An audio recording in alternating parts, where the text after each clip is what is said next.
Yes, welcome to the third part of our chapter. Okay, in the first two parts, we learned how the wall is being described by Gerald Durrell. Who are the inhabitants of the wall? Which particular inhabitant caught attention of Gerald? Okay, it was a scorpion. The appearance of the scorpion was described in a very proper manner, right? A pale fawn fur coat. Okay, and it was not only the mother scorpion but also her babies clinging to her back. Geralt took the scorpion to his house with the help of a matchbox, right? He put the scorpion in the matchbox and he kept it on the mantelpiece, okay, in the drawing room. Now we come to know here that Larry, his elder brother, was fond of smoking also. So the moment he kept the matchbox on the mantelpiece, he was called by his mother for lunch. So he started eating, he started gulping his food, and in all scenarios, since he was just 10 years old, he forgot about the matchbox. As soon as his meal was over, Larry went to the drawing room in order to light his cigarette.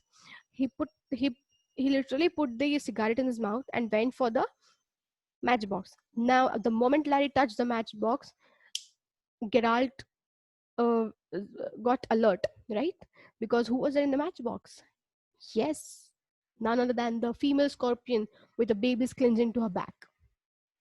Okay, what happened after that? He tried to open the box, and at that point of time, the mother scorpion was ready with her claws. Okay, and she scuttled over his hand. That means she pounced on him and started walking and crawling on his hand. Let us move ahead.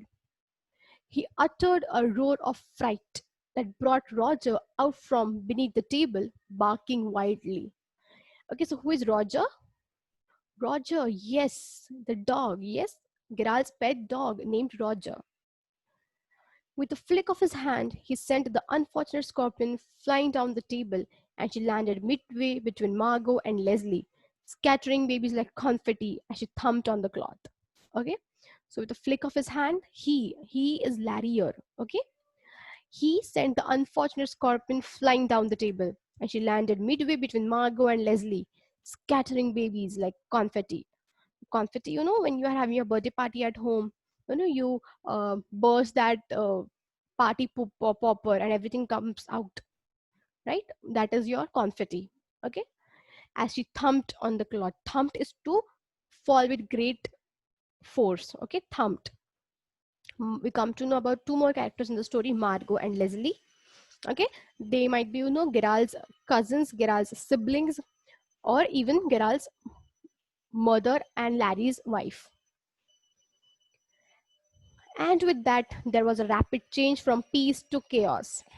Thoroughly enraged at this treatment, the creature sped towards Leslie, her sting quivering with emotion.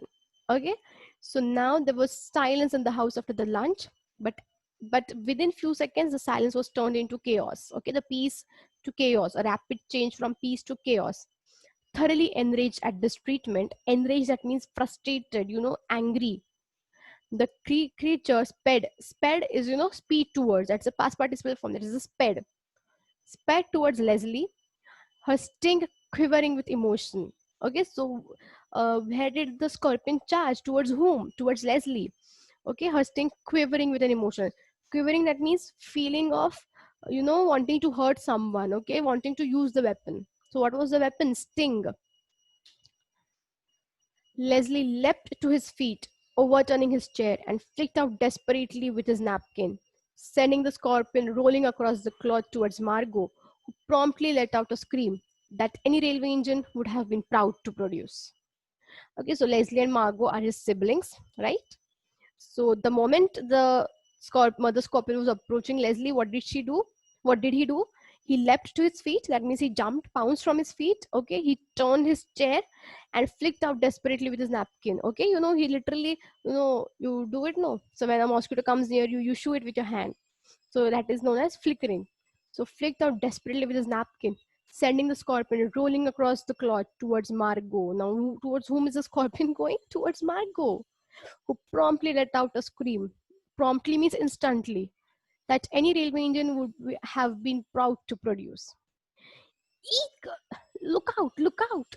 They are coming! Screamed Margot. All we need is a book, roared Leslie. Don't panic. Hit them with a book. Okay, so now who is becoming violent here? Leslie. And who is warning? Margot. Okay, so Leslie, being the elder one at the home, in the home, he said that all we need is a book. Okay, we're just going to hit the scorpions with the book. So don't panic. Panic means you know uh, don't be afraid. That is, don't take any sudden action in this situation. Mother, completely bewildered by the sudden and rapid change from peace to chaos, put on her glasses and peered down the table to see what was causing the pandemonium. And at that moment, Margot, in a vain attempt to stop the scorpion's advance, hurled a glass of water at it. Okay, so it's a big sentence. Let us break it down. Mother, completely bewildered by the sudden and rapid change. Okay, bewildered means irritated, shocked and irritated by this sudden and rapid change from peace to chaos, put down on her glasses and peered down. Peer down is to have a look, okay, a look downward, okay, bend and look. Where did she look? Down the table to see what was causing the pandemonium. Okay, the meaning of the word pandemonium is this panic situation. Okay, the rapid change from peace to chaos. Pandemonium, this theatrical act which was set up by Margot, Leslie, Larry, Gerald, Roger, as well as the Scorpions. And at that moment, Margot, in a vain means fail, okay? Vain attempt to stop the Scorpion's advance, hurled a glass of water at it. Hurled, that means, you know, throw or push, okay? Push a glass of water at it. So now Margot is going to aim at the scorpions with a glass of water. The shower of water missed the animal completely, but successfully drenched Mother, who, not being able to stand cold water, promptly lost her breath and sat gasping at the end of the table, unable to even protest. So now what happened? Instead of aiming for the scorpions, the scorpions, the water fell on Mother. Okay, the shower of water missed the animal and it drenched Mother completely. The meaning of the word drenched, that means when you are in the rain, when you go outside in rains and you don't have an umbrella, you get drenched in water. Okay, completely covered. Who, not being able to stand cold water, promptly lost her breath. Promptly again, uh, instantly, not being able to stand, who could not bear the cold water, lost her breath and sat gasping. Meaning of the word gasping, that means you do these things, no, when you're not able to breathe, that is known as gasping. Gasping at the end of the table, unable even to protest, that means to shout, why did you throw water on me? She was not in the position of even protesting, even not even in the position of asking why did you do it. Get a knife, hit him with a book, shouted Larry. That boy will kill the lot of us. Bah, look at the table, knee deep in scorpions, kill them. Larry is becoming quite violent, okay? So, and suddenly all his exclamatory expressions are coming out. Get a knife, hit him with a book. So, he's trying a book, she's trying a knife, okay? And he's now searching for the scorpions. Where are they? At the table, knee deep in scorpions, okay? Kill them. Oh no, don't hurt them. I'll catch them. Whose I here referred to? Geralt. I pleaded until eventually, backed up by my mother, Leslie's suggestion that the whole lot be killed was quashed.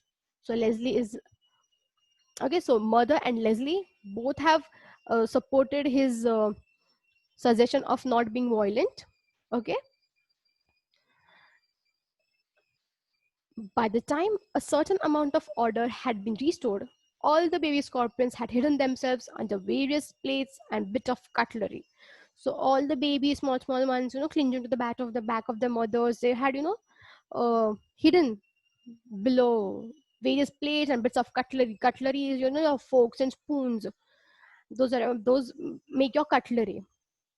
The results of this incident were numerous. While the family, still feeling angry and frightened, moved to the sitting room, I spent half an hour rounding up the babies, picking them in a teaspoon, and returning them to their mother's back. Okay, so what is Gerald doing now? He is, hunting for the babies all over the room and carefully picking them up with the teaspoon and returning them to their mother's back. Then I carried them outside on a saucer and reluctantly released them on the garden wall. Okay, so what did he use to carry? What did he use to carry all of them outside? A saucer. And reluctantly is, not willingly, just because you have to. You're not doing it from the bottom of your heart. Okay, you're not willing to do it, but you have to. Roger and I went and spent the afternoon on the hillside, for I felt it would be wise to allow the family to have a break before seeing them again. Okay, so Roger, his dog, where did they go? They spent his afternoon on the afternoon on the hillside. Okay, because he felt that it would be wise to allow the family. That means, if he would have returned home, then his family would have literally scolded him again. So he thought that let us go and rest near the hillside with Roger, so that the family has some time, has some peace to think on this issue and not again shout at me. Larry developed a phobia for matchboxes. Okay, Larry developed a phobia. What is the meaning of the word phobia? You have heard that I have hydrophobia. I have fear of water. I have fear of closed doors. Okay, phobia is fear of something. Larry developed a phobia about matchboxes. But from my point of view, the worst repercussion of the whole affair was that mother decided to try to stop me from exploring the animal world.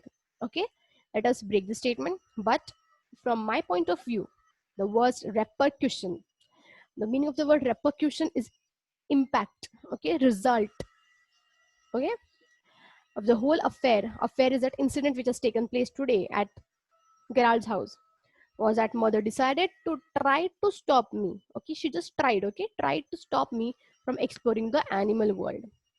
But do you think Gerald stopped? No, because he is a well-known naturalist. He loves to explore the animal world also, and he has written many books on it. You are running wild again. It is time you received a little more education, she said. I am getting you a tutor. Fine. So now mother is quite concerned about Geralt. She does not want him to spend the whole his whole time in all these animal things. So she's telling, I'm going to get you a tutor and you're going to study. An excerpt from My Family and Other Animals by Gerald Durrell. So with this, we finish with our chapter, The World in a Wall. Make sure to subscribe to my channel and give a fat thumbs up if you like it. Thank you.